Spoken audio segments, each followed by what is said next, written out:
and you have a sponsor like that, I mean, like, you're taking, like, that's how everything in ours is worded, so we're really assuming liability because it's our name, right? Or how is that? I mean, that just brought a question for us. I mean, it's like how it's worded too. Yeah, I mean, when you give people the impression that it's your event, that's dangerous because now you're a target. You're going to get named in a lawsuit. Yeah.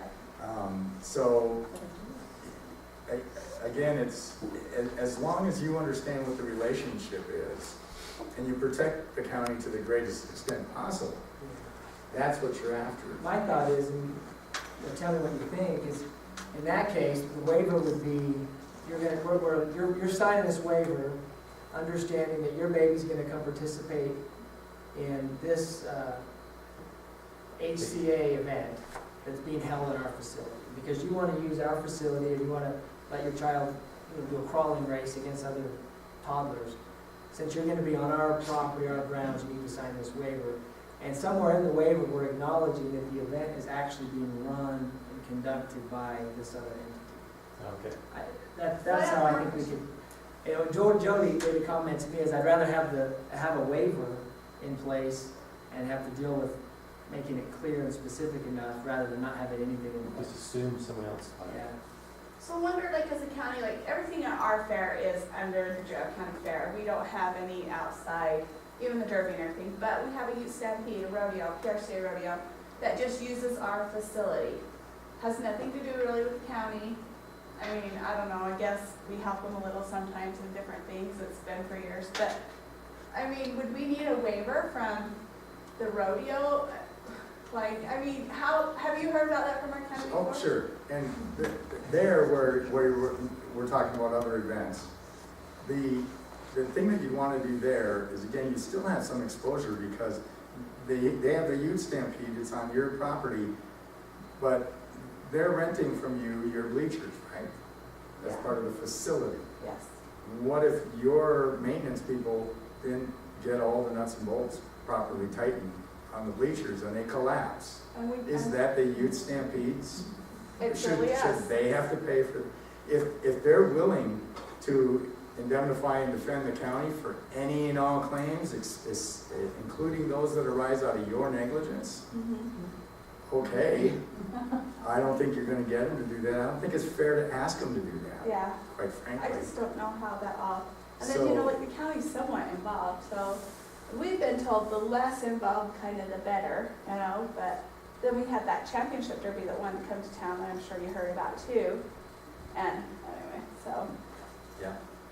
We need more contracts in Jeff County. So I think, as Neil said, again, rather have the waiver, so when you have the youth stampede, the youth stampede people are probably getting waivers at the front gate when they sell a ticket to people, that they're not gonna sue them if they get injured during the youth stampede. Excuse me. But if ultimately they get injured because of something that has to do with your facility and not the operation of the youth stampede, it might not be a bad idea that you had a waiver too. And you know how it is nowadays. They'll sue any party they can that they think has any association with the injury. And then they'll kind of figure all that out as the lawsuit goes. So. Right.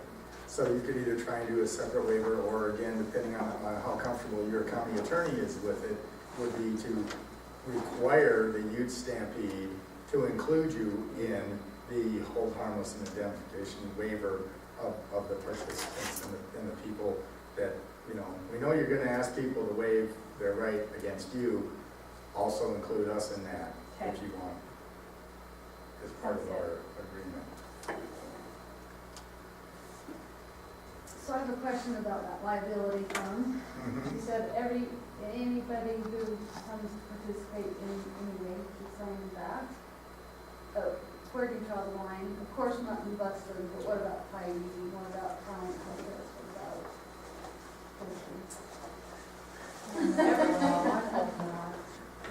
You know, again, you need to just discuss those things with your county attorney. You know, make sure that they are aware of the different types of events that you're having people participate in, have you created a higher risk to that person than they would otherwise be? And again, you've got the immunity statute, the recreational immunity, so I don't think you need, if it's a everyday type of recreational event, you don't necessarily need a waiver when you've already got an immunity. So you don't need to do it to death.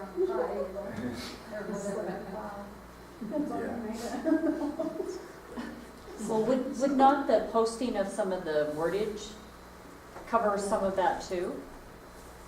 You know, Well, yeah, again, as they sign up that I want to be part of the pie eating contest, you don't need to have each individual sign a release form that then goes on file and has to be kept forever. But the sign-in sheet, if you guys agree, what I see regularly is the sign-in sheet has the waiver in bold print on the sign-in sheet. So when they've signed, now every single person has signed the waiver that's on the sign-in sheet. Don't you mean like the posters? Yeah.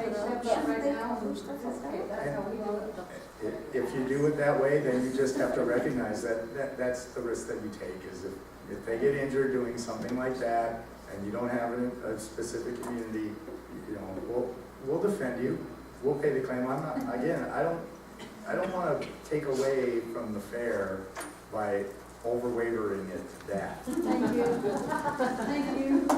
But where it's reasonable for you to reduce the county's risk, that's what we're trying to do here. So yeah, definitely, they're gonna be part of the demolition derby. Yeah, we're gonna waiver the heck out of those guys. So now we get to vendor. This is the food booth information packet that Washington County gives to their food vendors.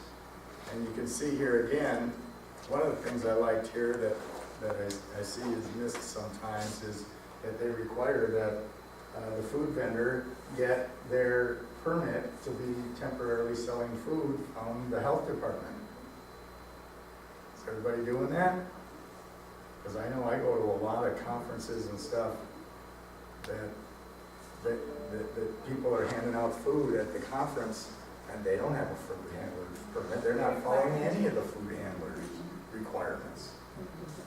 So make sure that, and again, a lot of you have concerns about, oh, I can't get that products liability insurance for a couple of our food vendors that are mom and pops that, you know, don't have a restaurant, don't do food, but they're, you know, it's just a group of guys that wants to sell burgers at the fair. When they find out what all is involved in having a food handler's permit, they're probably going away anyway. To have a certified food handler manager at the booth at all times and things of that sort. The requirements that are there by the state health department. If you make them comply with that, the problem of whether or not they have the proper insurance for being a food vendor goes away. And again, if somebody gets really ill from food that they bought at the fair, and the fair never made any requirements or reviewed whether or not people selling food had food handler permits for the day, the courts are going to look at that very favorably. The other thing that I saw in this one that I like, again, as far as protecting the property of the county, they require that when that food handler is done, they're going to have an inspection of the area that they used during the fair to make sure that there was no damage done to the county property upon their exit. So it's a good way of making sure that when somebody comes onto your property and does damage to the facility, and now it's a week later before the maintenance guys find that they've done this damage, it's harder to go back and get them to cough up for the fact that they did damage to the county's property at the time of their leaving the fair would be the time to do that. So I really like that. The next agreement here we've got is the vendor information and contact sheet.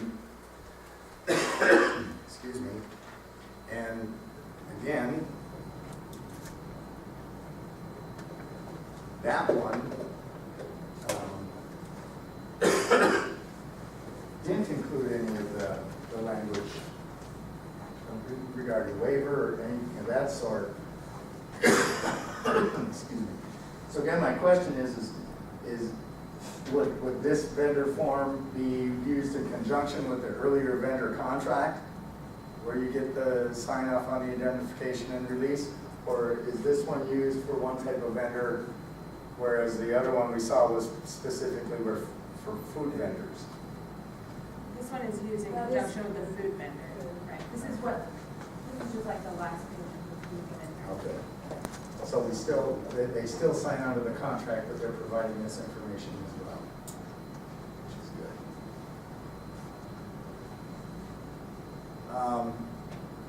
Now we move on to contractors, was one of the other, service providers was one of the other groups that we had to take care of, right? Neil provided this as an example of, and you know, I scared you this morning about the bid requirements and those sorts of things.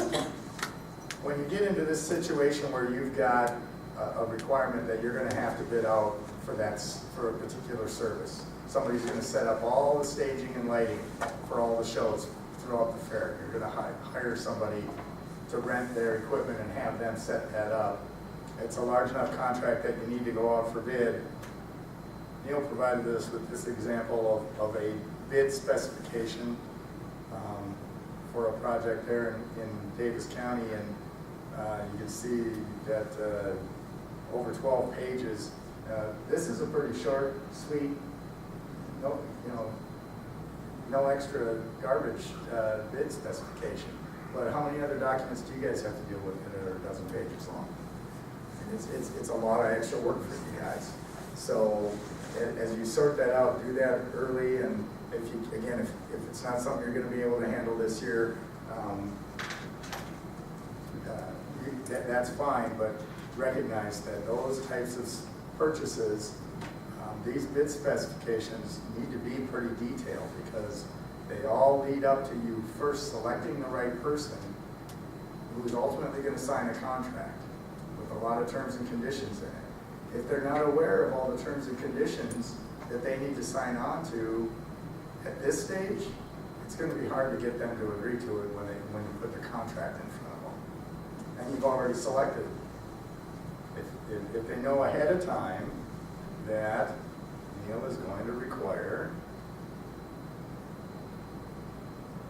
all of this language regarding the insurance that they're going to have to buy, both in general, this is just the section generally that you have to provide insurance. Then we go into the different specialized coverages and insurances that they're going to have to provide for workers' compensation, for liability, for professional liability, for automobile liability. Again, depending on what they're doing for you, you're going to need to require all of those different types of policies from them, so that all should be included in the bid specifications at the time that you are working through who's going to get to do it.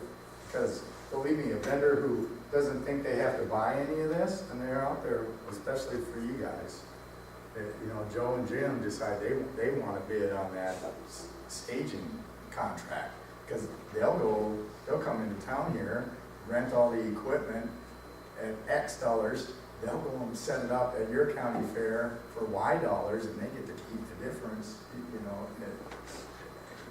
Well, their bid, the price that they're going to come up with isn't going to be kosher or apples and oranges with professional companies that do that, because they don't have any of this insurance.